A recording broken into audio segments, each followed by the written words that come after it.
cousiña. Vendo este Vou a sacar aquí o bosque un momento, que non miro que podemos. Non, o bosque é un bosque animado. Dá así un pouco de calidez. Te quería preguntar, ti levas uns anos sen publicar. Non sei sin escribir. Poderías decirnos por que escribes ou por que paras de escribir? Falarei en pasado. Por que escribía? Escribía por terapia, porque ir á Seguridade Social a pedir medicinas para a ansiedade, para a depresión, chega un momento que a Seguridade Social non se resolve, entón que ir a un psiquiatra de pago. E o psiquiatra de pago é caro. 200 euros por unha mes na zona primeira. E entón dixen, pois todo isto que teño, que me ferve por dentro, pois teño que librarlo de algún xeito, e comecei a escribir aí. Recordo, sempre conto a mesma anécdota ou historia, que traballaba nun fast food, non paraba de chorar, que estaba super triste, e empecé a escribir as historias que cría que lle estaban acontecendo aos comensais. E aí, comezaron os primeiros relatos. Por terapia. Podes dar a tua visión de por que escribes? Porque, no teu caso, o comezo das tuas publicacións, que ben explicaches en moitas ocasións, Xerónimo, é dicir, é porque empezaste a publicar tarde ou porque empezaste a escribir tarde? E se acaso, por que faz ese exercicio de escrita? Eu non teño unha pregunta clara e unívoca por que escribo e cando empecé a escribir. Lembro que tendo por aí 14 anos escribí unha especie de poema en rima consonante que falaba do pecado, do placer, sin eu saber que era ninguna das duas cousas prácticamente, e que tiña doblado e mantiven unha carteiriña de rapaz durante un certo tempo. Esa foi a miña, que lembre, primeira experiencia escritural. É dicir, por un lado arrimada a poesía e por outro lado sin unha conciencia clara. Pasados os anos, lecturas, experiencias, e tal vez influído un pouco polas odas de Neruda, a poesía de Celso Emilio, de Heriberto Bens, din en escribir, e mesmo se publicou nun xornal, non sei se era La Noche ou a Folla de Luz de Compostela, unha sorte de oda ferramenta, da cual lembro apenas dos versos: mans de ferro de madeira con seloxo, reloxo cósmico con bosco. Non lembro nada máis, nin fun capaz de recuperar tal texto. Depois, durante moito tempo, a miña vida estuvo orientada á actividade política, durante uns anos clandestina, despois medio pensionista, e non escribín cousas literarias, senón panfletos de urgencia ou cousas de presunta utilidade política.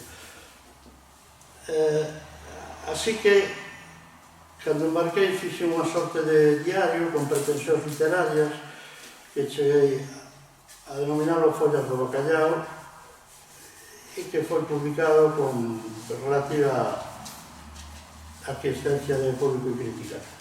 E a partir de aí recogí un mangado de poemas que tiña e con un prólogo de PDK que non foi publicado como sedimentos. É dicir, eu viña escribindo, xa pasados os 40 anos, quizá, cousas para colaborar a artes e letras, en Planta Cultural do Faro, en algunas outras sitios. É dicir, aparte deses escritos de encarga, por cal é o impulso que me leva a escribir, pois supoño que é unha combinación dunha necesidade personal, íntima, un desafogo, un prurito, unha incomodidade e unha conciencia de tamén incomodidade, pero neste caso máis social, de que isto está, que non me gusta, o que vexo alrededor, que pertezo a un país con cultura esmagada, con unha lingua ocupada por outra lingua que se resiste, que cada día ocupa máis estancias, e entón, pois, eso me leva a resistir e intentar restaurar, porque, claro, temos que resistir restaurando, porque o galego pues, está destrozado nos verbos, aniquilado na fraseoloxía e nos ditos. Ata aquí o fragmento dunha mentira absoluta, porque eu falo da primeira vez que estuve na India, non estuve nin a primeira, nin estuve nunca, nin a segunda, nin ninguna. Pero estuve probablemente antes de estar vivo. Alguna das miñas moléculas probablemente estaba pues, no pelo dun elefante ou nas raíces dunha planta no medio do Rajasthan. É moi probable, pola circulación de materiais, polo vento, pola circulación das augas do mundo, que unha parte de min, minúscula, estuvera na India. Estuve na India nos soños moitas veces, mas nunca estive físicamente. Pero todo isto é autoficción, porque eu, na miña cabeciña, si estuve na India. Eu, na miña cabeciña, vexo a illa Elefanta, chego nun barco a Bombay, vexo como os parsis van a quemar os seus cadáveres, ou veñen os boitres, ou abutres, depende a acepción que utilicemos para o semellante paxaro preeiro, veñen a comer os cadáveres, comezando polo ollo, o petisco máis apetecible, non solamente nos peixes, senón tamén probablemente nos humanos, senón que nos digan que nos engañola máis na primeira vista, senón é a ollada da persoa que nos está mirando. Bueno, este é o primeiro texto, non sei se... eu antes facía as preguntas, por que escribo, para que escribo e todas as cousas. Probablemente non me faga ninguén as preguntas, pero eu vou a responder de todas maneiras. Eu coincido bastante con Yolanda Zúñiga, que falou antes de que ela escribía por terapia. Eu o dixe unha vez por unha especie de broma, non? Que escribía como para forrar ao psicanalista porque era moi caro. Depois dime de conta que indo ao psicanalista, que foi unha temporada, pero o pobre non era quen de ir máis alá de ver falos en todos os meus sonhos. Falaba un faro, tras un faro. Falaba síntome como o sexo se me desgrana como unha banana en 3 partes. Tras, un coello, non sei que, tras. O tipo era creo que tiña o falo debuxado na propia cara. Entón, lle tiña que explicar eu, e dicir, isto non é isto é, o que penso eu que isto é outra cousa. Entón, para forrar o psicoanalista, pero tamén se cadra para encher moitos momentos de soedade, porque eu empecé a escribir cando tiña 7 anos, 7. Escribí un poema que non está mal de todo, está en castelán, pero porque daquela hasta os 20 moitos, casi 30, eu digo non está mal porque para ser un neno tan pequeno collín un texto do libro de Ciencias Naturais donde se describía as distintas fases do río e eu facía a analoxía entre as fases do río e as fases da vida do home. Como? Non me digan, bueno, entón xente o trabajo mellor, porque son un gran mentiroso, pero non tanto que está publicado na revista do colexo, do cal isto existe. Despois, a partir de aí, pasei unha edade no sentido de era, longuísima, de anos e anos de facer exercicios, de onde eu entendía que para poder escribir había que dominar a lingua. En caso o castelán, pero había que dominar a lingua. Ser capaz de darlle a volta e tocar coa punta da lingua ao nariz, esas cousas. Entón, nese sentido, me puse a facer exercicios que serían semellantes aos que despois descubrín décadas despois que facían uns señores que se reclamaban de Eulipo, é dicir, de obras de literatura internacional. Entón, os exercicios consistían en escribir frases que foran iguais para o dereito, para o palíndromo, para o dereito para o revés e do revés para o dereito. Escribir frases en fita de Moebius, é dicir, ser quen de que hai unha frase que se repite e acaba convertíndose en un mantra, tampouco é nada así novedoso, pero bueno, para min, con 12, 13, 14, 15 anos, escribir en metros moi pautados, en alejandrinos, e tal, unha cousa horrorosa, é dicir, que contar as sílabas e tal, porque pensaba que como non tiña, digamos, aptitudes para casi nada, non descollaba en nada especial, máis que ser un neno obediente, facer o que me dixeran, e estudar. Isto, para calquera cousa creativa, tiña que facer prácticas, non? Entón, pasei facendo prácticas casi hasta os 30 anos, de poemas circulares, non sei que, tal, un horror. É dicir, entón, eu escribo como un pasatempo que ademais me axuda a repensar as cousas. Chegar a donde... Son todo oídos.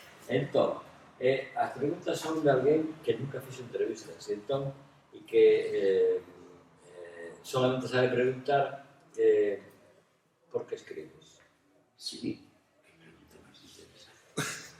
Esa non imaginaba unha cosa profunda. Eu non sei por que escribo. Eu escribo desde que son neno, a mellor por la canilla, por cuestión familiar, non sei. Eu sempre me divertí muitísimo escribindo antes de saber que estaba escribindo. Escribía cosas, locuras, con uns idiomas inventados. Entonces, disfruto moito escribindo porque me gusta contar historias, pero disfruto máis lendo porque me gusta que me conten historias. Moi ben. Está ben contestado? Está perfectamente contestado. Respecto vostede o número de caracteres e todo. Unha cousiña,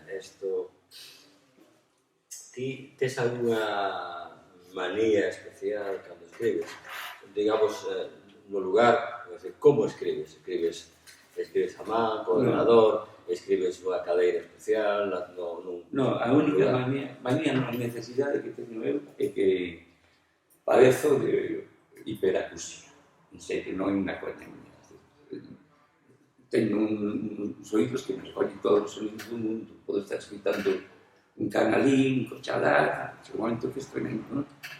Entón, o único que pido é que haxa silencio para poder concentrarme no que escribo. Ahora, manía especial non me gusta escribir unha mesa, por suposto. Ás veces escribo a man e depois o paso ao ordenador. Pero como sempre fun desde hai muitísimos anos pertrechado con un bolígrafo e unha libreta, se hai un momento se me ocurre unha historia, unha cafetería, pois coño e escribo aí, depois xa sistematizo. É raro que escriba directamente sobre o ordenador, non? Raro. Escribes para algo ou para alguén en particular? Ademais de para ti, claro. Escribo, la verdade é que falo con toda a sinceridade. Nunca pretendín, ainda que fose o mellor escritor do mundo, estas cuestións da posteridade, que aparecen nas enciclopedias, non sei que, non. Eu escribo porque é unha necesidade miña escribir, contar historias. A mesma necesidade que teño de que me conten. Pero non hai unha razón obxectiva e podo decir, no, escribo para isto, porque tampouco vivo de escribir, como casi ninguén que eu saiba.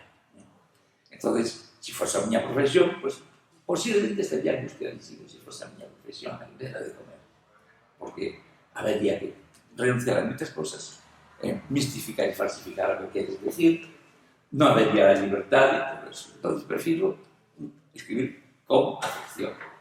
Pero necesidades sí que tengo. Y además, debe ser rarísimo el día que no escriba algo.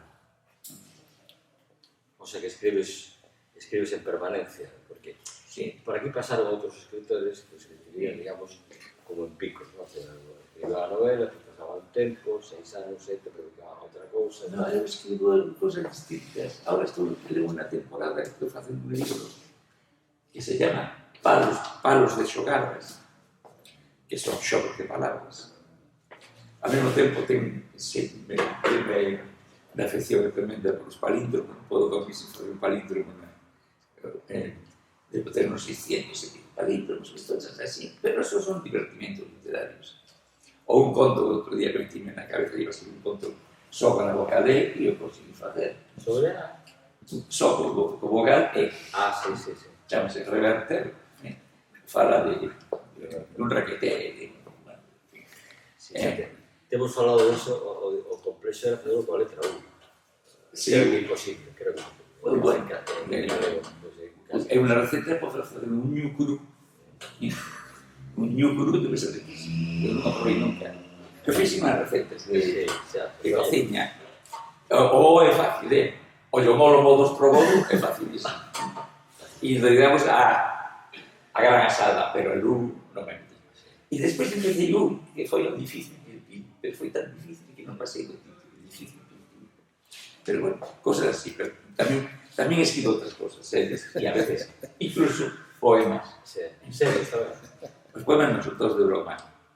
Claro que son serios, que me sei que falo. Pero tampouco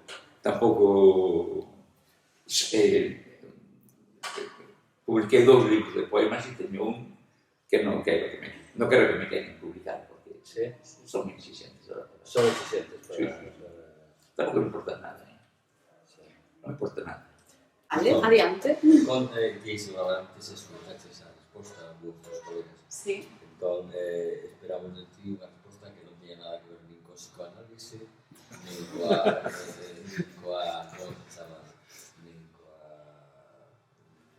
especie de bálsamo para curar. Vou intentar. Vai ser difícil, Entón, xa, contanos por que escribes. Eu escribo porque non sei facer outra cousa. Non é psicoanálise, non é biología. Eu sempre digo que o único que se me dá ben, o sea, que imaginade mal que se me dan ben o resto de cursos da vida. O sea, en realidade sí que sinto que o único que se me dá ben é o único que realmente quero facer, pero por outra parte porque é a maneira na que aprendín a relacionarme co mundo, non? Eu sempre fui moi boa lectora, sobre todo de nena, cando hai algo que che gusta moito, que recibes moito, chega un día en que queres facelo ti tamén, non? Isto é como un proceso natural, entón para min é a forma que teño de relacionarme co que me rodea, e de intentar entendelo tamén ás veces. Estudiaches entón escritura creativa? Estudei xornalismo, o primeiro. Veño de estudiar escritura creativa agora mesmo. Cheguei tarde, casi con 40, pero non, todos os libros que fixen ata o momento foron sen estudar escritura creativa. E sirve para estudiar escritura creativa? É moi boa pregunta. Eu escollín estudar escritura creativa porque me daban cartos por comprar tempo para escribir. E ter talleres, nadie te escriba a escribir, realmente o que che dan un espazo donde tes un montón de xente comentando o que escribes e retroalimentando o que ti fas. Entón, a nivel como autora, para mí foi super interesante ter a 10-12 persoas super comprometidas léndome, dándome comentarios. Algún valíame, algúns non, pero a mí serviume para mellorar, para ter novas ferramentas, para fixarme moito máis na técnica. O sea, non che ensinan a escribir, danche máis ferramentas para que ti apliques ou non segundo precises. Entón, bueno. Entón, a primeira pregunta por que escribes? Mira, escribo porque paso en grande. Paso moi ben escribindo, sinceramente. Nos momentos máis duros da miña vida, polas cousas que foran, servime de moito poder escribir, porque foi un modo de abrir un montón de cousas, non? Paso en grande, lo digo de verdade. Ademais, antes que le preguntabas a Cácamo se leía en voz alta, todo que escribo leo para mí en voz alta. Todo. Porque se non me soa ben a min, non lle vai soar ben a ninguén. Incluso unha novela, leo inteira, pero non toda de corrido, porque morrería no intento, non? Pero leo en voz alta para saber se hai algo fora de sitio que non me... E aparte... Eu tamén, por eso que preguntei a Cácamo. Sí, a mí me parece importantísimo ler o que me escribe para saber se está soando ben e hai cousas que cambiar de sitio ou todo o que sexa, non? E aparte, antes que falábamos tamén, eso non o traía preparado, de que falábamos aquí do mundo. Me parece que las dices, non? palabras do mundo, de esa necesidade da literatura de poder cambiar o mundo, de dar orientación para poder cambiar o mundo. Non sei se estou equivocado, pero algo así parecerme entender, non? É unha síntese do que Sí, máis ou menos, a ver, tampouco non sei se estou equivocado no que estou dicindo. A mí o mundo non me gusta. Vamos a ser sinceros. E menos agora, con todas as cousas que nos venen en riba que poñen os pelos de punta realmente. E entón, o modo que teño de evadirme desa sensación de que o mundo non me gusta, porque non me gusta, vale, non me gusta como funciona. A miña muller de sempre, o ser humano debería extinguirse, e é verdade. É crear o meu mundo propio. Eu intento crear un mundo cando escribo. Intento crear un mundo pues, con todas as súas... ¿no? Contando o mínimo posible, como neste relato das lembranzas. Intento connotar unha serie de cousas a partir de un mínimo de palabras. Non sei se eu estou... E funcionou, me funciona moi ben, gústame. Sí, sabes?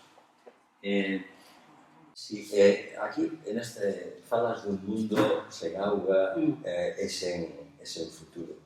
Isto, ti, para quen escribes? Para esa xente que se vai quedar sen auga e sen futuro? Para ti mesma? Contame. Pois, como te dicía antes, que un pouco foi como terapia, outra tamén igual de xeito egoísta, porque eu creo firmemente que o mundo vai cara aí, que o mundo vai cara non a desaparición, porque é algo que non me preocupa demasiado, sino cara unha transición que vai estar chea de sufrimento antes da desaparición. E nese sufrimento eu creo que parte da poboación non é consciente dese tránsito.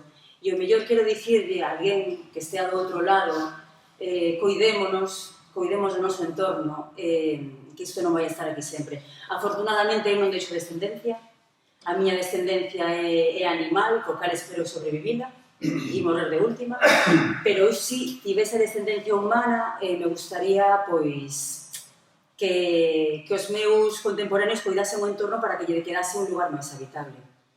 Entón, non sei se escribo como evangelista para intentar concienciar ou, total, poucos lectores temos en galego tamén, a pouco imos chegar con as nosas mensaxes. Sí. Que escribo? Pois, das cousas máis variadas. Últimamente bastante algo que se parece a autoficción, pero que non estou seguro de si é autoficción ou non é. Me vou a sentar aquí casi mellor. Por exemplo, esta novela que escribí que chama O corazón de Manteira, me parecía que era eu, pero en realidad son anacos de varios personaxes que se xuntan hasta tratar de conseguir un mosaico de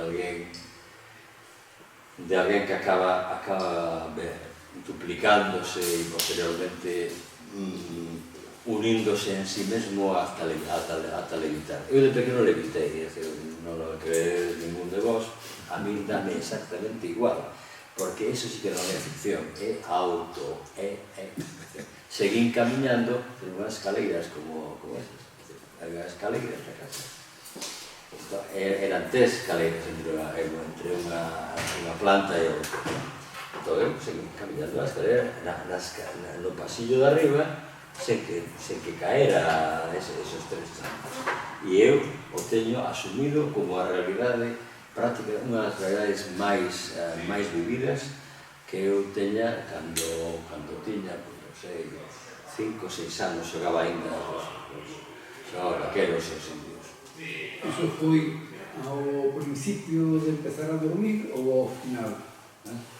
No, eso foi de verdad. Non, xa sei, non foi un soño. Pero é que eso moitas veces está conectado con algún soño. No, ao final da noite ou ao principio. Eso foi en realidade. En segundo, quedeime dormido despois do esforzo de a posterior, o sea, construir unha alucinación. A alucinación incluía, ademais de un sentimento incluía ese sentimento de estar levitando, paseándolo a certa altura, caín como esgotado despois de semellante esforzo. Aparte de escribir esas autoficcións realidades, vos non creéis que son realidades, porque pasan por aquí dentro e pasan a man, e a man vai e escribe. Entón, todo o que escribe a man é realidade. É realidade para o que o sinte. Neste caso, son eu. Despois, bueno, dediqueime a algunhas novelas que a xente di que son novelas de aventuras, novelas de aventuras, ou non son. É dicir, eu quixen ser navegante e entón fago o paso do noroeste.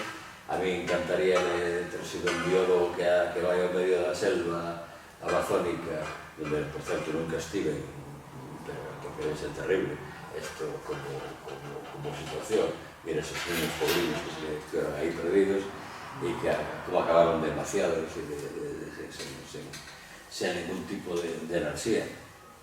E entón escribí Moscova, e eu a min me teria gustado estar ali visitando os templos de Angkor Wat, tampouco estuve nunca, e entón fixe unha especie de recreación do que sería un secuestro por unhas milicias, bueno, esas cousas que a un se le ocurren e que hai xente que as viviu e que...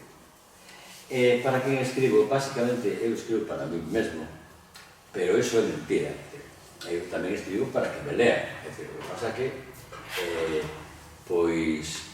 hai tantas opcións de lectura, non solamente en galego, sino en todas as linguas, en a librería hai un abrallo de títulos que se producen e a xente escolle. E, digamos, hai un grupo que non sei se son, a veces son 500, outros 300, depende, como aqueles que defendían o paso das Termópilas, que leen o que eu escribo. Entón, bueno, agrádame que haxa críticos que ven que os meus libros están escritos con certo xeito, e entón tamén escribo para o resto da xente, pero eles non saben, entón, como non saben, pois non leen o que eu escribo. Iso é básicamente. E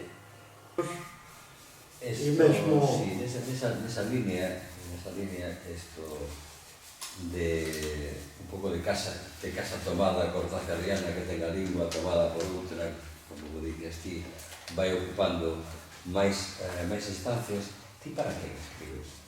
Entón, escribo para este país.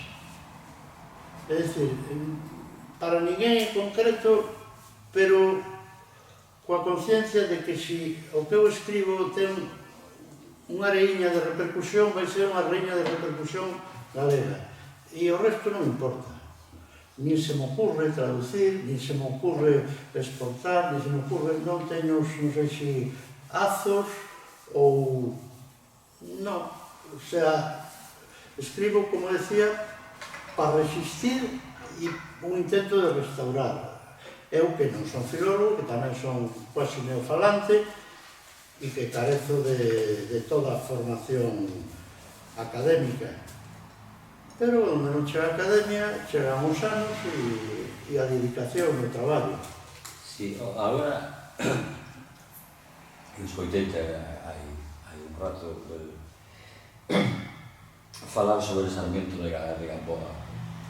En outras ocasións falaches de Selmires, ou do pintor agretino, ou de... Bueno, vas cambiando, digámoslo así, un pouco de época de contexto, a túa narrativa. Pero se eu te preguntara de que escribes, me dirías que da vida, da morte, ou serías algo máis específico? Tes algúns temas recorrentes barra obsesións, ou escribes en todo tempo e lugar de lugares diversos e personaxes cambiantes?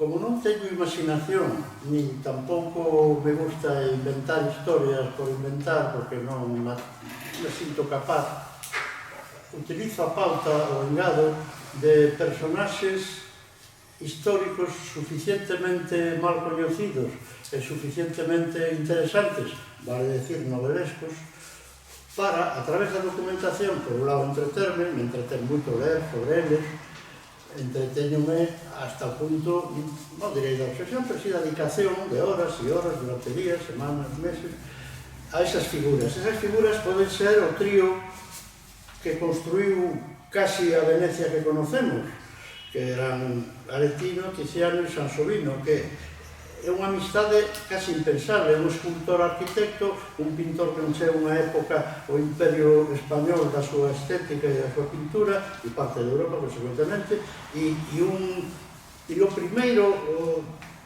polígrafo xornalista, un individuo que se atrevía a decir a Miguel Ángel que non tiña que pintar a Capilla Sistina, e lo decía en unha carta que despois facía pública, é dicir, escribía cartas ao Papa, a Miguel Ángel, a Cristo Bendito, cartas defendendo as putas, cartas poñendo por aí, e esas cartas despois elas publicaba, claro, porque vendía centos e miles en Venecia.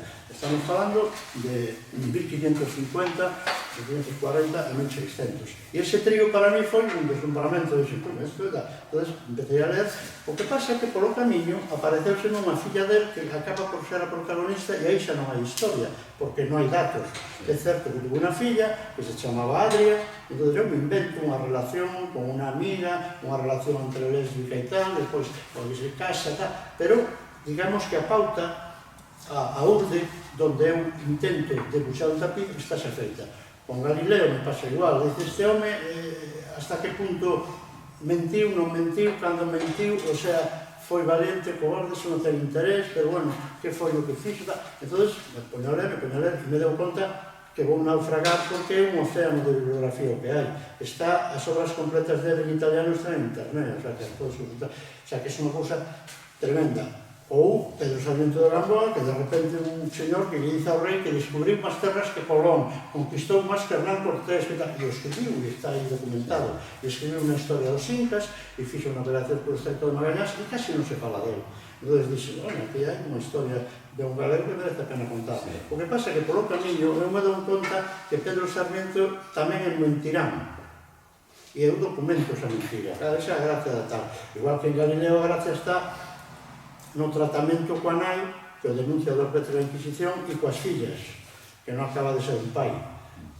Hai aspectos humanos. En realidade, eu intento que a literatura, eso está na contracapa do último libro que vai salir, isto é un anuncio, o libro de tapiz, a literatura debe conseguir facer vivos as persoas que hai por detrás dos personaxes históricos. Cousa que, por exemplo, no caso de Felipe Gemírez é dificilísimo, me resultou moi dificilísimo, porque está tapado polo cliché, polo dibuixo histórico, polo recortable que nos ofrece a historiografía académica, e entonces, como chegas ao ser humano que hai detrás dese arcebispo? Porque sabes as influencias do último capitel que aparece na catedral, pero o que non sabes son as pulsións emocionais e afectivas dese home. Cales son a relación co pai, cos irmáns, cales eran as súas relacións humanas con Urraca, non as formais, coa raíña Urraca, etc. En definitiva,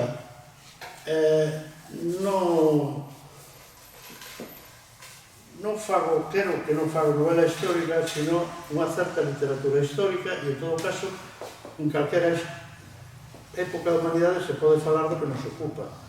Nos sigo ocupando o sentido da vida, os filmes, as competencias profesionais, as tradicións, o sea, eso dá igual, non? E depois teño outro pau que non exixe documentación, que sería a literatura chamada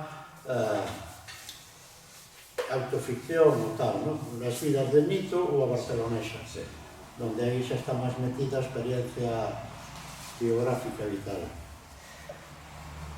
Sí, bueno, en ese sentido, o que falei antes de que eu facía os exercicios de estilo, non no sentido de Raimón que non, no sentido da miña propia invención.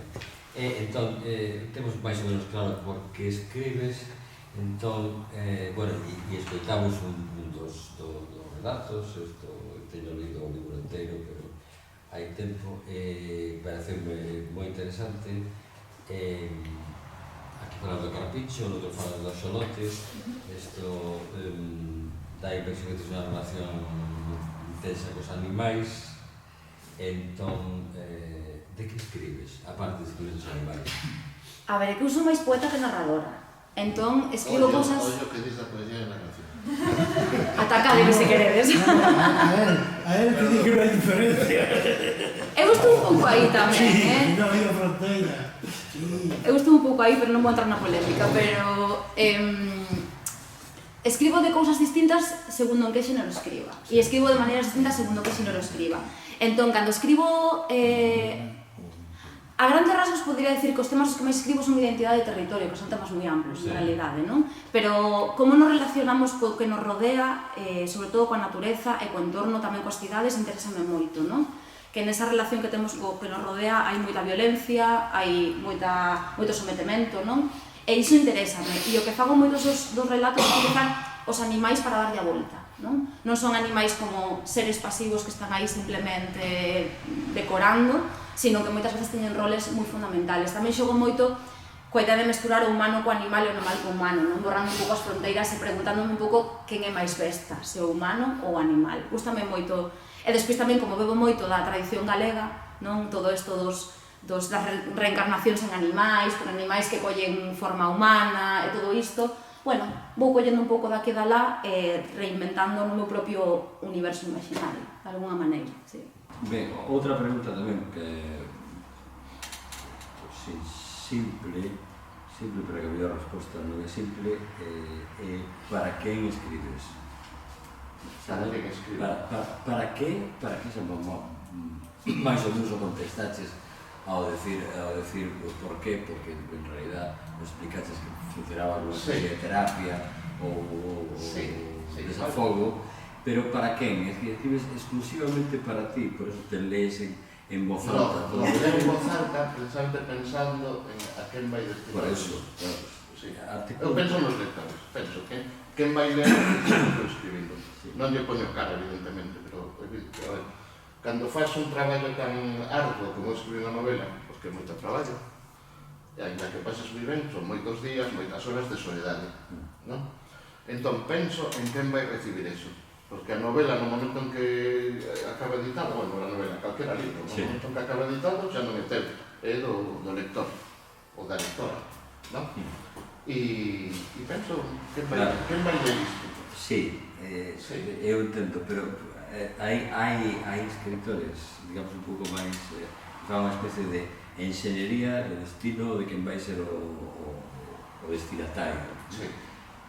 En segmentos da poboación, sí, pero non. Tanto de xénero como de idade, como de outro tipo de categorizacións que pode haber. Isto hai para os mestres de escola, dedicado. Isto hai dedicado aos que lle gusta o cine, isto hai dedicado ás mulleres traballadoras, isto é dedicado aos banqueiros, non sei. En principio, iría destinado a todo o mundo, vamos a decirlo así. A quen queira coller un programa de clase. Non. O único que eu entendo a literatura, as cosas que escribo eu, como unha experimentación constante. Teño unha teoría, se queredes, para iso, que si todos estivésemos... Si todos os pintores estivesen sempre pintando o mesmo, a historia da arte sería unha pura bazofia. Vale. Por que evolucionou a historia da arte? Pois porque houve alguén que fixo cubismo, houve outro que fixo hiperrealismo, houve outro que fixo abstracción absoluta, houve outro que fixo surrealismo, e gracias a eso, pois a arte, e en literatura pasa exactamente igual. Por eso a miña crítica é o que decía antes, da novela policial. Vale, eso é unha cosa que trouxemos de Estados Unidos, que venderon moi ben ali, porque ten moitos cartos, sobre todo cando despois se fai a película, a serie, todas as cousas, son de consumo rápido, vale? Odio, non? Xa estivo a Agatha Christie para facer eso, por poñer un nome, Entón, como sempre intento experimentar nas cosas que fago, darlle a volta para crear ese mundo e todas esas cosas, sempre penso se a mensaxe que quero transmitir vai no entender. Entón, eso sí que son moi meticuloso nesa historia, sabes? Poder transmitir algo que eu vou meter na cabeza de Manuel, por exemplo. Porque a cousa é así, vai da miña cabeza a través do meu ordenador, as miñas cousas á cabeza dele. Pasando por a túa lectura para que Sí. teña o ritmo necesario para que entre. Para que lle chegue a Para que- mensaxe. Dice Manuel porque o teño aquí diante, pero podía, sabes, ese... De feito chamou, mira, o libro das alquimias, por exemplo, que está nunha colección infantil Sí, juvenil de Galaxia, sí, eu en ningún momento pensei que ese libro era para nenos, nada parecido. Que pasa? Que como protagonista é un neno, tiene as miñas discusións con editor. Como protagonista é un neno e un vello, non sei que, non sei canto, sabes? De feito, quedou finalista de algún premio para Pero adultos. por que sempre saímos perdendo das discusións cos Porque son editores? duros. Porque son duros. Sí. O porque son os que teñen a sartén polo mango e o Sí, mango son a 5 pesetas. Básicamente, sí. Son os que teñen a sartén polo mango e mira, non nos queda a xorda e o mango e todo, teñen a preve, teñen de todo, é dicir, e nós, pues, claro, se non che publica ese, igual non tes un montón de opcións para publicar en outro lugar. Claro, sí. As cosas van por aí. Bueno, a mellor tiñamos menos en 1900. Puede ser. Entón, temos avanzado. Mira, te iba a preguntar tamén como escribes? É dicir, bueno, dices que escribes para calar a ansiedade, Sí. entón, escribes en momentos específicos do día, en lugares específicos. Danos así un pouco do ecosistema da túa escrita, onde se sitúa. Cando escribía, nos tempos en que escribía, porque levo anos sin escribir, escribía sempre na casa, que eu vivo nun lugar moi pequeno, de 30 metros, case a escuras, como nunha biblioteca, me puña ali, en ordenador, porque hai tanto que non escribo a man, que non me entendo a miña letra, é como prospectos médicos, logo vou lela e non a entendo, entón eu que escribir a ordenador, e en pixama, o sea, en pixama ou en paños menores. E sempre digo que escribir é o oficio máis cómodo do mundo nese aspecto. Non tens que poñer un uniforme, non tens que pensar como sair á rúa para, bueno, con determinados hábitos. Entón escribo así, nun lugar pechado, ordenador, en pixama e sempre en horario de mañá. Eu a 1 do mediodía, os biorritmos comezan a baixar e non penso con lucidez. Pola mañá tampouco, non? Xa. Pero digamos que teño un 50 de lucidez e xa despois de comer me quedan 10%. Non. O que sí teño claro é que non teño un lugar para escribir. Nunca o tive. Nunca o tive por diversas razóns. Sobre todo razóns de mobilidade, é dicir, se chego a ter que estar solamente naquele cuarto para poder escribir algo de xeito, a mellor estaba unha semana ao mes ou menos, e entón nin todos os días apetece que me escribir. Escribo en calquer tempo e lugar, a calquera hora, en calquer medio de transporte. Conducindo non porque non conduzco, pero no tren, no avión, no autobús, no barco que vai a Cangas. Se o barco vai para Iglós se dá máis tempo de escribir algo máis. E non teño así grandes manías a hora de escribir, nin o teclado ten que ser nin acerti nin cuerti, pode ser cuerti ou acerti, dame mesmo, é cuestión de cambiar e xa está, non hai ningún problema, é dicir, que tomo notas nestas libretas pequenas, pero cada vez as notas que tomo aquí son menos relevantes para o que despois escribo. Pero teño 100 e pico de cadernos deste tamaño, porque son moi grandes, pero cada un dúrame 2 meses ou 6 meses.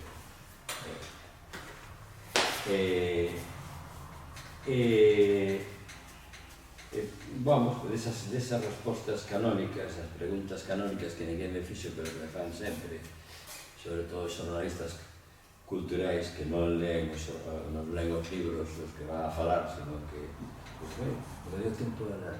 Pero, me pode decir vostede de que vai o libro? por que escribe, de que escribe, e cando escribe. E penso seguir escribindo, porque nunca tive, é dicir, creo que é mentira a ese asunto que chaman do terror da página en blanco, o medo, o pánico e tal.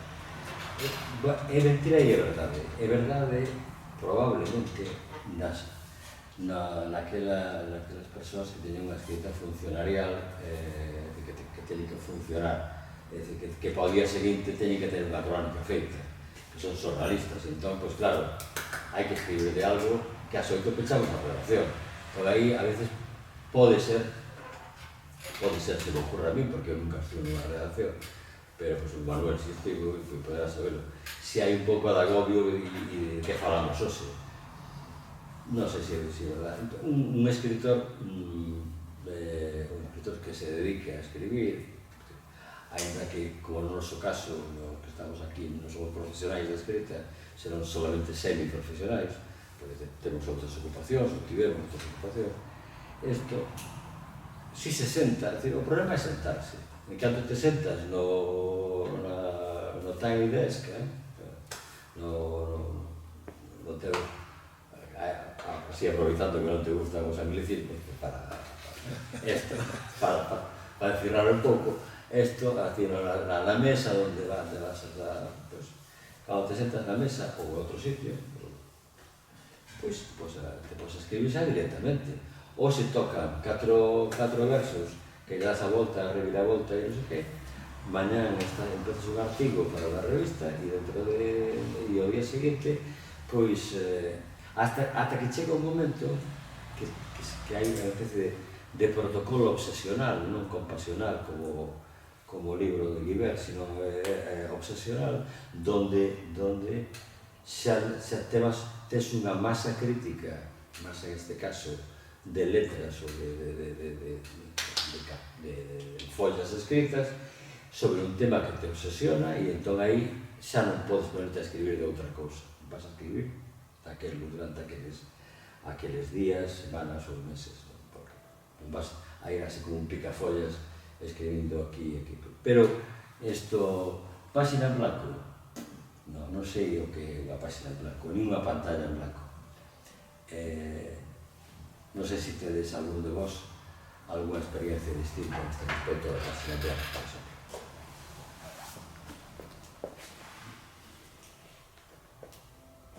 De páxina en blanco? Sí. Non. Non. Ti... Eu concordo co que dixetes antes, que hai xente, supoño, que lle pasa iso, porque ten unha mente moi cuadriculada e necesita escribir unhas cousas moi cuadriculadas en un día, sabes, concreto, ou en días concretos. Eu creo que non sei se será unha inventio nova, pero, é dicir, agora hai moita xente que traballa por o que chaman traballar por proxectos, non? O que tes proxecto, empeza tendo unha definición, uns objetivos, un micro-budget, un orzamento para fazer aquela historia, porque igual hai que ir a un arquivo e tal, e ten que estar, porque ten que dar rentabilidade o proxecto, non? E son tantas horas, e vas a facer tantos centos de miles de caracteres. É dicir, creo que un escritor profesional probablemente traballe en ese concepto profesional ou profesionalizado, traballe nese concepto de proxectos. Algo, bueno, pues, vou facer unha novela sobre Sarmiento de Gamboa, por exemplo, non? Sarmiento de Gamboa, teño un ano e medio para facela,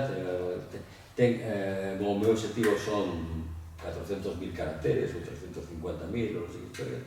Isto vai a ter 12 capítulos, aquí xa voalades os galicismos te molestan tamén, voilà. Os distintas personaxes e vou ir ao arquivo A, B e C e para iso necesito pois coller o tren, pasar aí 2 días e tal, isto vale tanto, me vai a costar escribir a novela tantas horas de traballo, entón, me compensa co adianto que me vai a dar Random House ou non? Mas Random House non me vai a dar ningún adianto, se empeza a compensar menos. Creo que é así a maneira profesional de escribir e entón, nesse sentido, igual, en algún momento hai esa sensación de páxina en blanco porque acabouse un proxecto, vamos a empezar outro. Hai unha pregunta que é como escribes, entendendo por como, digamos, tanto as túas posibles costumes, non iba a decir obsesións, pero costumes, hábitos, mañán, tarde, nun lugar específico, tal. Explica un pouco ese ecosistema da túa escritura. Son moi caótico na miña vida persoal, en horarios e todas esas cousas. Moi caótico. Entón non teño unha hora para escribir. Cando intento facer, cando estou só na casa, porque ninguén me molesta. Poño música, sempre jazz ou música clásica. Non pode estar a radio, nin a ninguna televisión, nin nada que...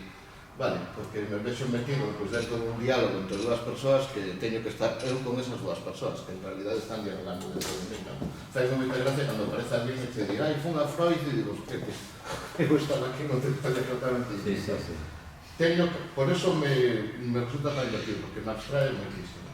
Sí, a música me Bueno, me parece que eu fago, non sempre, pero moi frecuentemente teño ese colchón de música que pode ser ou ben así jazz instrumental, por suposto, ou senón, pois alguna música tipo David Sylvian, Japan, a mí gustame que non teña letra, que la esa música simplemente.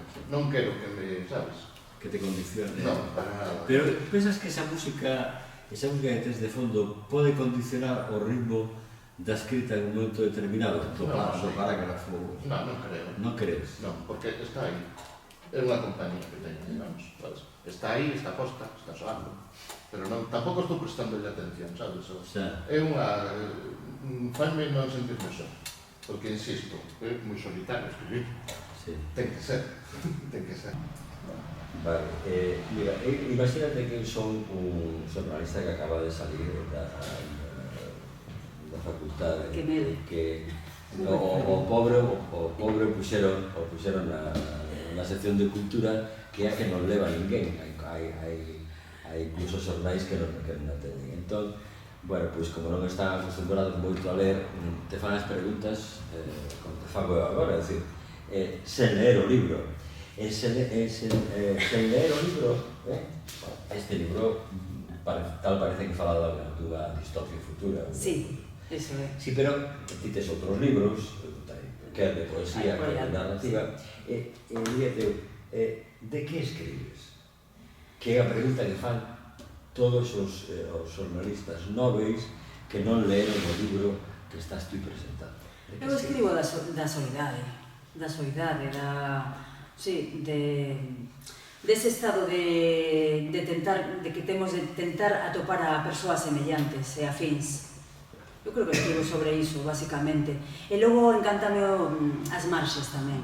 Escribo sobre as marxes sempre. Intento escribir tanto do planeta, dos elementos que compoñen o planeta ou o noso entorno, pois, o máis cercano en canto ao animal, o arquitectónico tamén, as marxes do arquitectónico, por exemplo, o patrimonio que se está perdendo, é algo que me interesa, sobre que ainda non escribí, non sei se escribiré algún día, pero logo as marxes humanas tamén.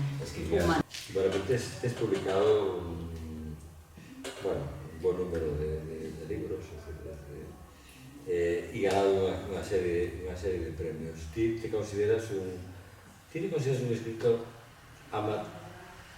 amateur ou te consideras un escritor que non ten unha retribución suficiente e ten que facer outra cousa? É dicir, pero eres, porque nos pasa a todos que estamos aquí, Xavier traballa en outra cousa, Manolo, Manuel, Jesús, máis eu, traballamos en cousas distintas e pois escribimos. Pero, se nos piden unha definición de que somos, pois que mellor dis, profesor e escritor. Ti poderías escritor como unha das túas profesións? Bueno, vamos a ver, eu fui profesor de fe. Fui profesor durante 38 anos.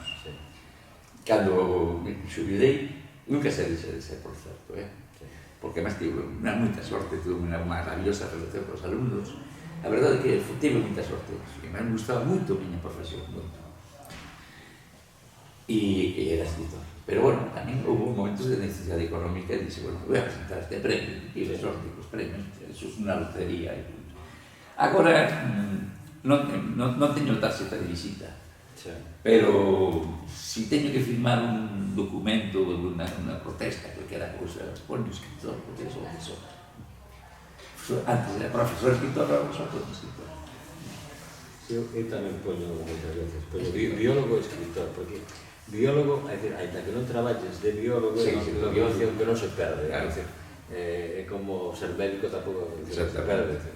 E Igual se mandar a acudir a un accidente que hai de repente, non? Sí, pero iso é o do médico inteiro, porque o biólogo é máis amplio. Non, o profesor tampouco, eu creo que tampouco, un profesor non deixa de serlo nunca. Por non sei esa vivencia, vamos a ver, non sei como dicirlo, o tinte que temos os profesores, no bo sentido da palabra de formación positiva que podemos ter, sobre todo cando foches un profesor vocacional como fun eu, un profesor que me divertí moito, que os alumnos estaban moi ben comigo. Non quero presumir, pero é certo, porque se non fora así, os alumnos non farían festas cada que me ven por a rúa. Falso! Bueno, pues que ben. Bueno, unha das armas que empreguei, armas en o sentido máis bonito da palabra, foi o sentido do humor. E con humor, por lo se aprende moito. Bueno, benvida, boas tardes. Eu chamome Ernesto, pero non tiene importancia. Ti non te chamas Ernesto? No, non teño ese gusto. No, se llama, tampouco se chama Óscar Wilde. Non é Óscar Wilde. The importance to be... Cecilia Golde-Faber. Podería ser, pero non. Concepción Arenal. Non, Oye, por certo que... chamase Lara do Paso. Sorprendente. Sí. Lara do Paso é unha... Sí, claro. Das escritoras que va a falar con nosos e ten un libro de contos magnífico que se chama Xolote.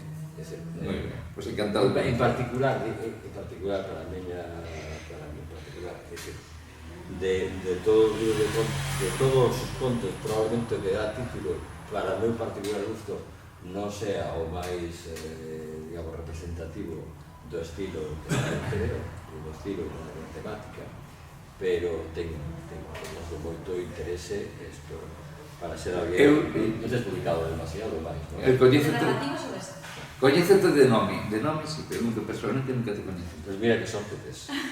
Moita sorte. Que non se chama Ernesto. Non, moito obrigado por vires. Antes xa hai moitos nomes en esta Concepción Arenal, realmente estou abarallado ca obra de Concepción Arenal. Eu non tive nunca tempo de ler o que fixera. Meu pai admiraba a Concepción Arenal, pero empecé a ler os libros dos preexutos, impresionantes, a muller era notable, e ele unha gran desconhecida, unha gran desconhecida. Por eso, chamei iso. Bom, xa sei que non eres Óscar Wilde, eu tampouco son Ernesto.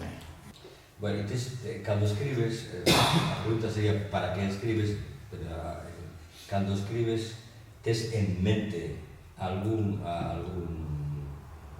objetivo, algún público objetivo, é dicir, tanto da selección, da nosa, de ninguna particular, as mulleres, bueno, non sei, o público en xeral, os nenos, porque hai xente que escribe para público para un segmento, sí. Trac. Total. De paso, así, aproveita para simplificar os párrafos. E como diría Hemingway, cada cousa que quitas dun relato non fai máis que mellorarlo. Decía moi de acordo tamén. Ti para que escribes? Eu veño da poesía, entón non espero que me lea nadie. Non? Isto é así. Como veño da poesía, hai máis poetas que lectores de poesía, eu sei a que realidade me enfronto, entón non espero que me lea nadie. Entón eu escribo primeiro para min. Non teño un compromiso grande cunha calidade, co meu concepto de calidade. Entón o que quero que escribir, quero que sexa bo, porque tamén aspiro que algún día, cando estea morta, me dedique un día a estas galegas e facer ricos os meus sobriños. Entón, quero escribir vos libros, non? Entón, eu sinto que hai algo como un pouco inxenuo, disculpadme se pensades diferente, en pensar que escribes para un lector, porque en realidade os lectores son múltiples e non teñen nada que ver uns con outros, non ten nada que ver a miña nai con unha amiga, non ten nada que ver un profesor de instituto que ten 40 anos con un adolescente friki que lle gusta ler libros en galego, o único que hai en toda Galicia, o sea, non teñen nada que ver uns cos outros, non? Entón, imaginarme a un lector modelo non me serve, porque eu non sei a que me estou enfrentando, non? Entón, primeiro escribo o que eu quero escribir para min e despois xa doulle un par de lectores e que eles me digan por onde vamos Eu tiros. non sento o que visto, todos escribimos para o público amplio, pero eu coñezo escritores que sí que teñen uns objetivos. Total, e eu veño... E que van para Sí. X.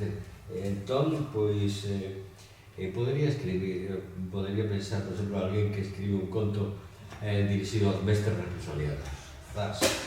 Retrato, pumba. E iso, ademais, depende en que país esteas, míralo moito máis. Entón, toda esa xente te vai a marcar ese retrato, ese relato, marcarlo no sentido de collelo como propio. Bueno, vamos a escribir sobre a folga dos 72, tac, entón vamos a escribir para os obreiros, ou os fillos dos obreiros, ou os netos dos Total, obreiros. e de feito, canto máis avanzo, non quero tampouco pecar eu mesma de inxenua, pero canto máis avanzo, máis teño iso en mente, non? Quero dicir, non é inocente con que editorial publicas, as campañas de marketing que faz, non é nada inocente a portada que pos, a foto que postúa, o sea, e aparte veño de vivir 2 anos en Estados Unidos e ali sí que son, madre mía, as persoas máis pragmáticas do mundo de no, isto vai no petar para este tipo de lectores que van a este tipo de librerías, e creo que tamén é útil saber isto, non? Sí. O sea, é igual o que escribo a partir de agora vai a moito máis dirixido, non a poesía, digamos, porque non hai lectores, pero nos outros xéneros. Moi ben. Entón, outra pregunta tamén canónica e pouco aberta, que hai escritores que teñen o seu Santa Santoro, un lugar onde escriben sempre ali, naquela mesa, naquele lugar, non poden escribir noutro lugar, precisan unha serie de condicións. Entón, a pregunta é como e onde? O sea, onde, ti, por exemplo, serías quen de escribir algo de xeito nun avión, nunha viaxe de tren, ou precisas un lugar específico, e se continúas escribindo parcialmente a man e tal, ou xa vai directamente ao ordenador, entón, resumindo, como é onde? Bueno, é certo que últimamente menos, pero antes que viaxaba un pouco máis e tal, tomaba notas a bolígrafo nunha libreta. Leí unha cousa de María Cosa que me pareceu útil, que decía que sempre levaba unha libretita para anotar, pero a nube en pantalóns, unha idea, unha cousa que depois collía, leía esas cousas cando iba a facer un poema, non? Entón utilizaba esas ocurrencias, tal. Entón eu, sí, lembro estar comendo en algún restaurante en Santiago, estar anotando unha idea, unha cousa, tal, sí. E sempre a bolígrafo, nunha libretita, como digo, algún viaxe, tal. Pero últimamente, xa de forma casi total, tomo notas mentras leo, no proceso aquel que falei de documentación. Tomo notas e suelo tomar a veces a man, a veces directamente ao ordenador, de tal manera que as miñas lecturas son demoradas, porque claro, estás lendo, tens que parar, escribir un párrafo de 4 líneas e tal, pero da igual porque así se vai quedando mellor e vas reflexionando sobre o que leíche, o que acabas de ler. Escribo mayormente en ordenador, escribo nun recanto da casa de costas a unha ventana, nunha silla, con 2 cosís para o conforme ao gas, e poño no inverno unha funda eléctrica nos pés, porque os pés fríos a mí me matan, non son capaz de bater nada cos pés fríos, entón necesito ter os pés quentiños, e entón aí leo e escribo. Sí, teño un recanto ali na casa, xa digo que de costas a nada, a veces con música, si pode ser instrumental, para evitarme o despiste ou falta de concentración. Esa é a miña forma, e desde que estou xubilado, pois con máis razón de rutina, ¿no? Pues, tengo que el recanto e ali escribo todas as mañás, a veces un par de horas, a veces polas tardes, outras 3 horas, pero nin todos os días, nin con un horario, nin necesito ir a correr antes ou despois de escribir, como fai el Isaguro, nin cousas desas. Vale, ni o faz en pijama, ¿no? Como No, pero bueno, cuidamos a Yolanda. pero digamos froxo. O sea, sin apreturas, sin Está ben. una camiseta, nas zapatillas e os pés quentes. Sí, vale, moitas gracias. Sí, eu tamén me ocorre o mesmo con música, que é preciso, pero a música para sentirme acompañado, e incluso tamén para poder formar unha especie de caverna alrededor, hai sons para entrar. Mira, ti de que escribes? De que cales son as túas temáticas máis? Eu estou aquí de xornalistas en título, entón teño que facer preguntas moi sinxelas. Sí, no, parece ben moi ben. Entón, pregunto de que escribes? Lo que me pasa por la cabeza en un momento determinado. Porque Intento darlle a volta á realidade, eso é algo que fago sempre, na miña vida cotidiana. De feito, os amigos que ven comigo a tomar un viño, cosas así, sempre están esperando en que momento eu dou a volta ao que estamos dicindo, non? Agora mesmo, por exemplo, estou escribindo un libro de xitanos. Por un encargo de máis, non podo decir máis. Un encargo de unha persoa que quero moito, que ten unha editorial. E pediu-me un libro de xitanos, porque en Galicia non había literatura de xitanos, e dixen, que vou contar de xitanos, e non sei nada de xitanos, non? Coño, é interesantísimo. Dediqueime a esculcar todo que puidera atopar sobre xitanos, evidentemente non vai ir aí, pero sabes, pero é un proceso, unha parte do proceso creativo que me encanta, esa investigación, sabes? Descubrir cosas apasionantes. Te refires ao nivel antropolóxico cultural ou ao nivel tamén un pouco de linguaxe? Hai un galego dos xitanos? Hai, perdón? Un galego dos xitanos? Mira, a última vez que fui a Barcelona, que foi no mes de marzo, pasou unha cosa ben curiosa relacionado con esto, non me por quedar aquí de... Todo o avión iba cheo de xitanos. Cheguei aquí a Vigo, a Peinador, e había un grupo grande de xitanos, homes, solo homes. As mulleres estaban dentro. Sabes? Eran un montón de homes que falaban galego entre eles, e deu-me que pensar, a ver, non son xitanos, están falando galego, sí, falaban galego. E, bueno, cheguei a porta de embarque, as mulleres estaban ali, cada un polo seu sitio, porque son costumbres. E no avión tocoume pegado a dúas mulleres xitanas tamén. Iban, eu non sei cantos ir, o sea, non sei cantas plazas ten un avión de Ryanair, vale, pero máis da mitade do pasaxe eran xitanos. E falaban todos en galego, todos, con un lixeiro toque portugués. Pero non falaban español, para nada ademais, ningún. Aparte non eran. E as dúas mulleres que iban sentadas a miña beira, que se cambiaran de sitio, bueno, todas esas historias así, porque querían ir xuntas, que eran contarme, non? Porque falaron todo o día así conmigo, hasta que eu fui facendo así como que dormía, porque xa me estaba empezando un pouco a rayar, non? E chamoume a atención, sabes, o tema do galego, sorprendeu-me moitísimo. Non sei por que estaban aquí, ni a donde iban. Entendo, a ver, como estaban todos de negro, probablemente iban a un enterro, non sei.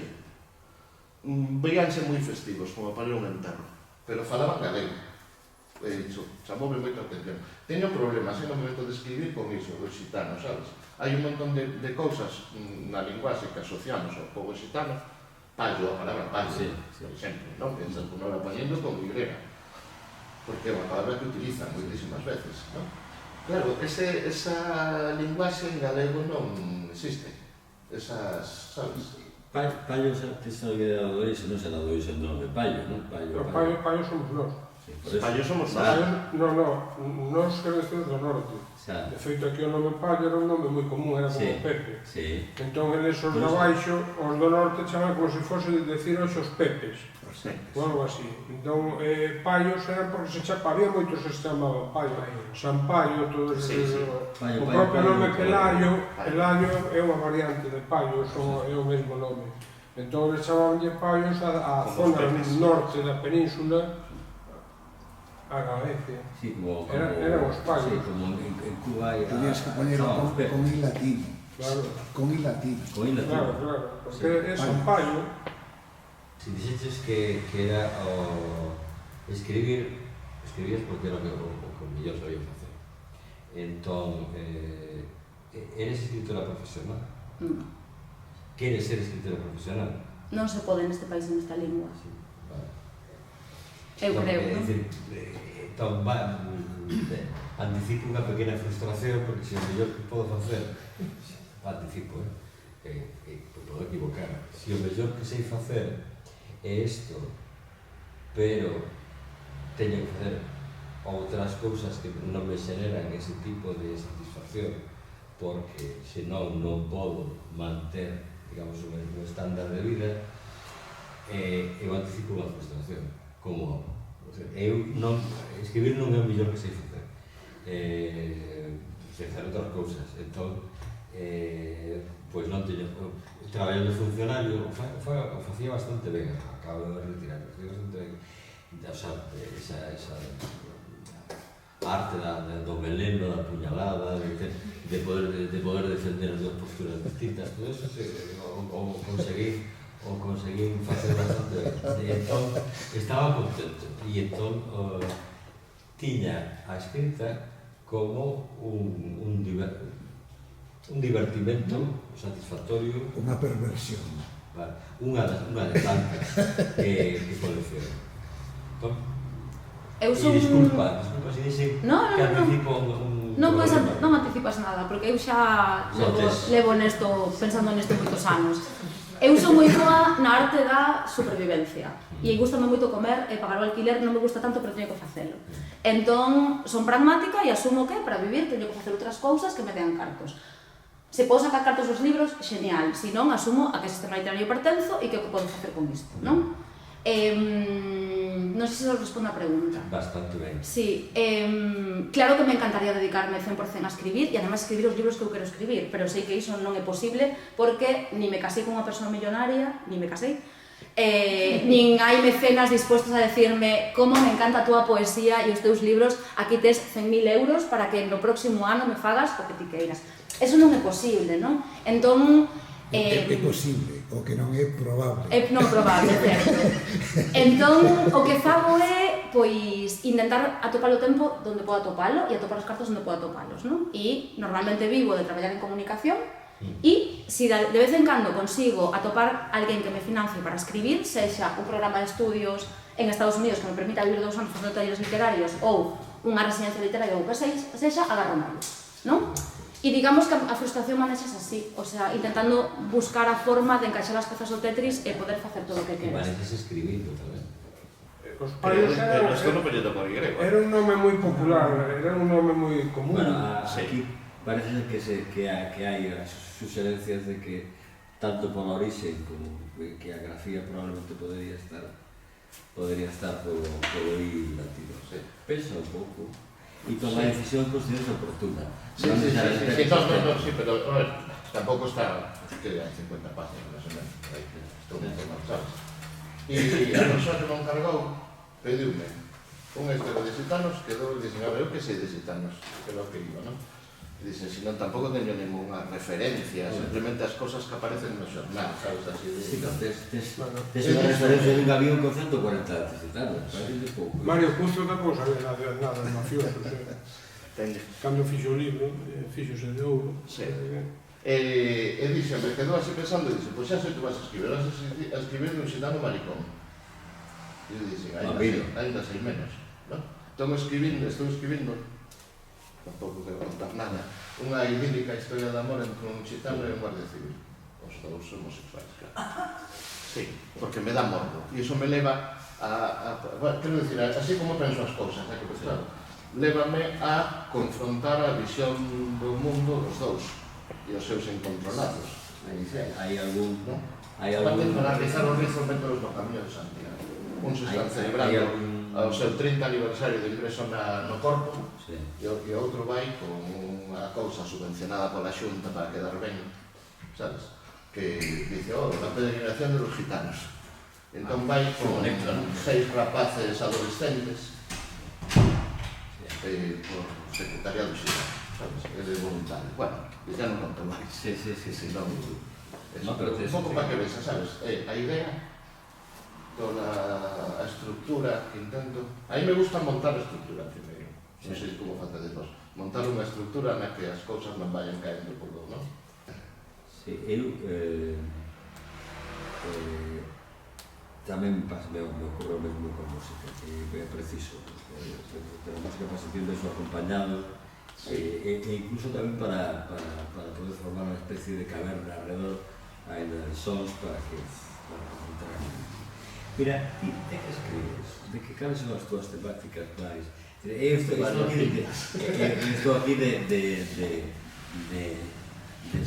xornalistas en título, entón te llevo a facer preguntas moi sinxelas. Sí, claro, parece ben moi ben. Entón, pregunto de que escribes? Lo que me pasa por la cabeza en un momento determinado. Intento darlle a volta á realidade, eso é algo que fago sempre, na miña vida cotidiana, de feito os amigos que ven comigo a tomar un piño, cosas así, sempre están esperando en que momento eu dou a volta ao que estamos dicindo, non? Agora mesmo, por exemplo, estou escribindo un libro de xitanos, por un encargo de máis, non podo decir máis. Un cargo de unha persoa que quero moito, que ten unha editorial. E pediume un libro de xitanos, porque en Galicia non había literatura de xitanos, e dixen, que vou contar de xitanos, e non sei nada de xitanos, non? Coño, é interesantísimo.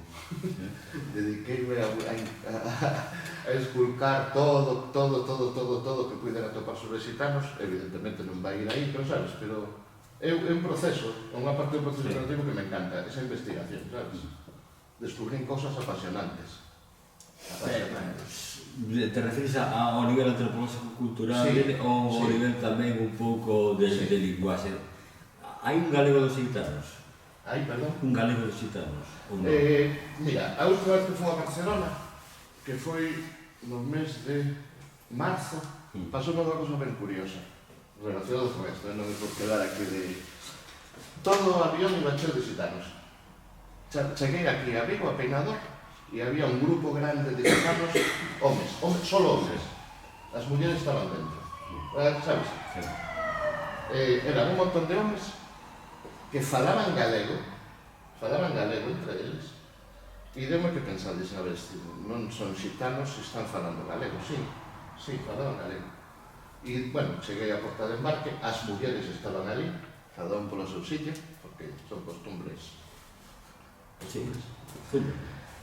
E no avión tocoume pegado a dúas mulleres xitanas tamén. Iban, eu non sei cantos iban, o sea, non sei cantas plazas ten un avión de Ryanair, vale, pero máis da mitade do pasaxe eran xitanos.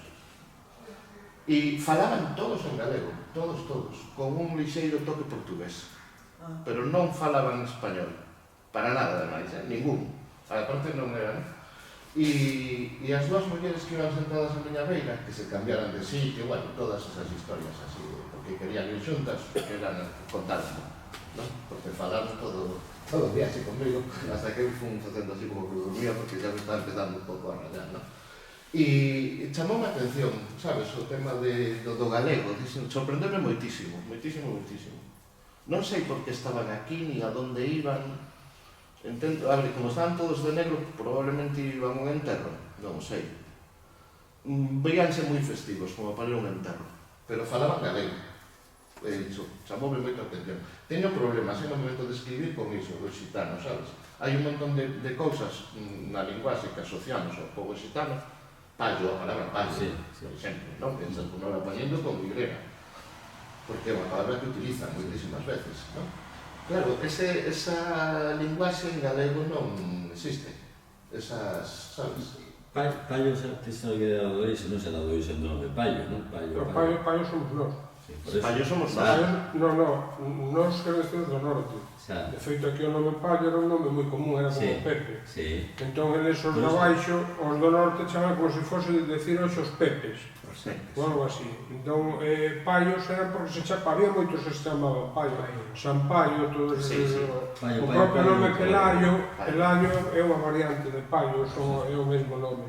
Entón, eles chamaban Pallos a zona norte da península, a Galicia. Sí, como... Eran os Pallos. Sí, como en Cuba hai... Tenías que poner con I latino. Claro. Con I latino. Con I latino. Claro, porque é San Pallo. Entón, a outra pregunta que tiñamos así como estándar en estas conversas era como escribes. Como no sentido de ecosistema da escritura. Lugar, pulsión, é dicir, continuamente, todos os días, non sei que, escribes en un lugar específico, necesitas música, toda esa os parámetros que utilizas ti para poñerte a escribir ou para escribir con confort. Eu son moi pouco metódica, son bastante desastrosa e ademais sempre estou metida en 80 cousas. Non só traballo, sino que sempre estou facendo como moitas cousas ao mesmo tempo.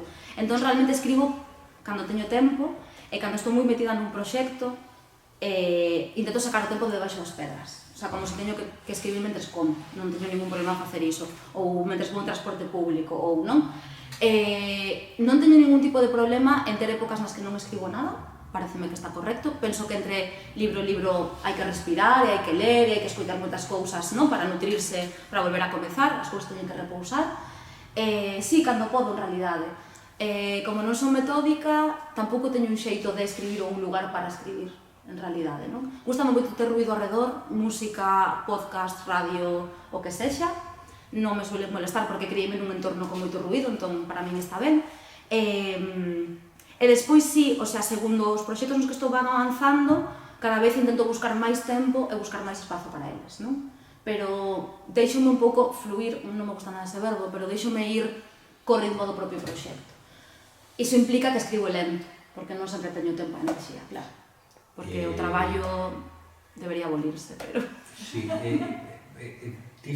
xa a última pregunta, deste entrevistador Nobel, non sei, en todo caso, inexperimentado. Ti falas de que escribías como terapia, a terapia é individual, pero ti estás no mundo. Parte da terapia poderá ser situacional ou, diría eu, ecosistémica. Ti para quen escribes?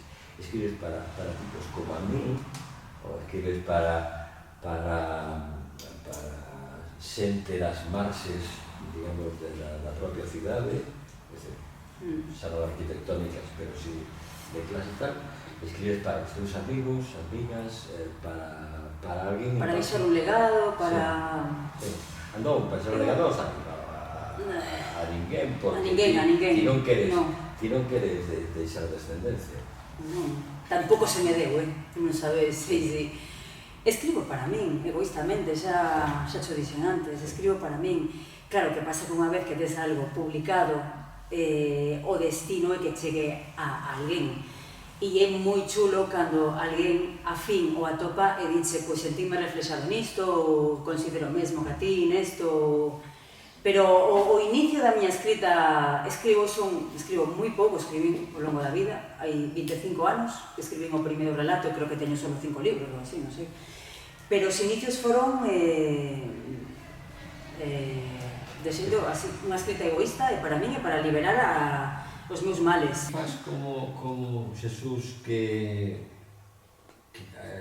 ten un traballo preparado, uns contos, e os leen a alta voz para ver como funciona. Sempre, porque eu veño da poesía, na poesía o ritmo é fundamental, entón creo que as miñas teimas coa poesía levoas a outros xéneros, bueno, xéneros híbridos, non? Entón, eu leo todo e moitas veces, ademais. E se aparte podo atrapallarme nunha palabra e quedarei atrancada ata que dou coa palabra exacta, que son moi de poeta, non? Dou coa palabra exacta que ten que ir nese lugar. Sí que son moi cuidadosa coa linguaxe tamén, sí. O sea, reescritura. Sí, moito. E no que dicías de antes citabas a Hemingway, eu tamén creo que escribir ten moito máis de sacar que de meter, non? Creo que hai a parte máis importante do proceso é a edición, non a escrita en sí, sino todo o que traballas despois, ata dar co texto final, non? Sí. Tenes alguna outra pregunta? Porque eu, as miñas, como eran Sota Cabalo Rei, pois fixe Sota Cabalo Rei e as... Vamos a ver, cales son os fíos dos que tiras? Os teus temas? De que falas? Eu non lín absolutamente nada teu, nin como poeta, nin como narrador. É a primeira vez que teño vin o teu nome na prensa algunha vez, pero non teño, se non podría, non sei, facerche unha pregunta máis sustanciosa, pero... Sí, como decía antes, que é a pregunta que teño preparada, porque sempre me fan esta pregunta cando me entrevistan ou así, é identidade de territorio, non? Pero sí que son temas moi amplos. A mí o que me interesa moito é... E iso levo a literatura de moitas maneiras diferentes, non? Pero interésame moito como nos relacionamos co que nos rodea. Teño escrito, por exemplo, moito sobre monte, moito sobre defensa da terra. Interésame moito como cada persoa configura a súa identidade en base ao que nos cruza e nos atravesa, que ten que ver con onde nacemos, a lingua que falamos, o xénero que habitamos, non? Como a nosa familia, cal é a nosa clase social. Entón, esos son os temas que están de fondo en todos os textos que eu escribo, xa poesía narrativa ou non ficción ou ensaio, como queramos chamar. Entonces, a ver, que unha pregunta difícil esa dos temas. É que, por exemplo, neste libro hai moitos temas, eu disfracei o libro de que os temas comuns son a auga e as bestas, non? Porque hai animales e a auga moi presentes en todo o libro, pero en realidade o que está de fondo en todos os relatos é a relación das persoas co lugar que viven, a relación coas outras persoas que habitan alrededor e como cada quen configura esa identidade e a vai cambiando co longo do tempo, non? Por exemplo, neste conto me parecía moi importante marcar moi clara a clase social da muller protagonista, non? Unha muller traballadora, de clase máis ben baixa, con poucos recursos e que ademais sofreu durante toda a súa vida unha relación moi abusiva, non? Pero teño contos nos que falo de... hai moita vinganza, moitas relacións obsesivas, hai moita xente traballando no mar, non? Moitos lugares moi rurais... Non sei se isto responde a pregunta realmente.